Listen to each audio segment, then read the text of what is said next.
бародарон ва хоҳароне ки дар шаҳри Москва қарор доранд ва нияти гузаштан аз сарҳадро доранд, ба шумо як бародари тоҷикро тавсия медиҳем ки шумо ба он шахс муроҷиат кунед. Шуморо аз ҷои даркорӣ гирифта аз сарҳад мегузаронад. Аз Москва ба Тоҷикистон ва аз Тоҷикистон низ ба Москва сафар мекунанд. Ва инчунин аз номи канали мо, яъне Юрист Тиҷей, ба онҳо муроҷиат кунеду ба худ тахфифҳо бигиред. Дар рақамҳои дар экран буда дар тамос бошед.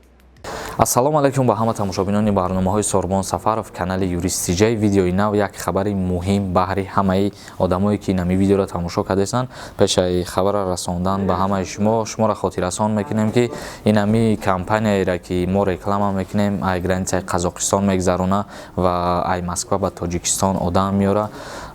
Ба шумо хотиррасон мекунем ки амвора занг бизанен, ай номи канали Юрист Тиҷей гап занен. Мақсад ба шумо скидка мекунанд ва бо шахсое ки дар Москва қарор доранд, духтури дандон агар дар кори шумо бошанд, аму бародароро ҳам метавонен дар аму рақамое ки ҳаст занг бизанен, не ки ҳатман ай номи канали мо гап занен.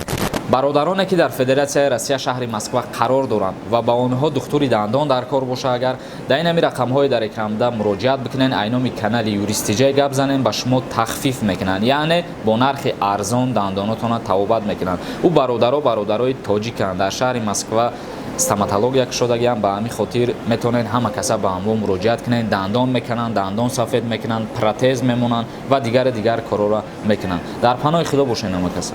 ва инак хабари имрӯзаи мо оиди чие бародаро? Мақсад хабари мо оиди ҳукми қатл будан дар Тоҷикистон. Оё ҳукми қатл дар Тоҷикистон ҳаст ё ки не? Савол ба миён меояд. Мақсад мутобиқи қонун агар ба назар бигирем, ай соли 2004 сол муҳтарам ҷаноби Олӣ Эмомалӣ Раҳмон ҳамин чиза айбайн гирифта буд, яъне ки ҳукми қатл ай соли 2004 сол нами то ҳози 2020 дар хидмон нестай.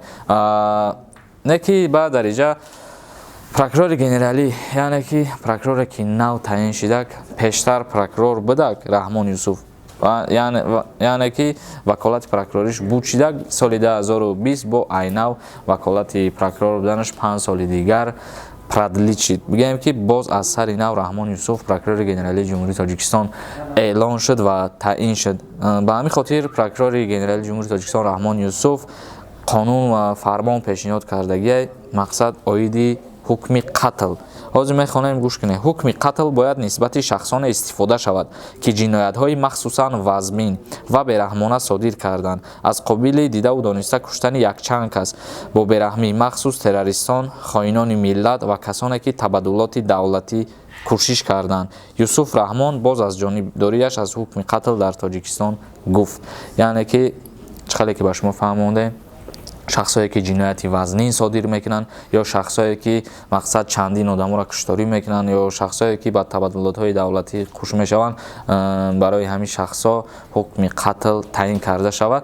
Оли фармон набаромадай, лекин пешниҳод шидагиай аз ҷониби прокурори генералии ҷумҳурии Тоҷикистон Раҳмон Юсуф ба муҳтарам президенти хидмон Эмомалӣ Раҳмон.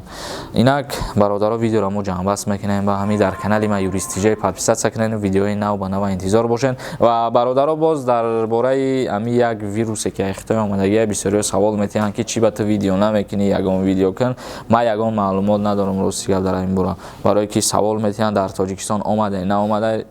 Ма оиди ҳамин чиз ягон маълумот надорам. ҳамин гуфтанием ки худованд ҳамаи мо шуморо ай ҳамин хеле балоҳо дардҳо нигаҳбон бошад. Дар паноҳи худо бошед ҳама каса.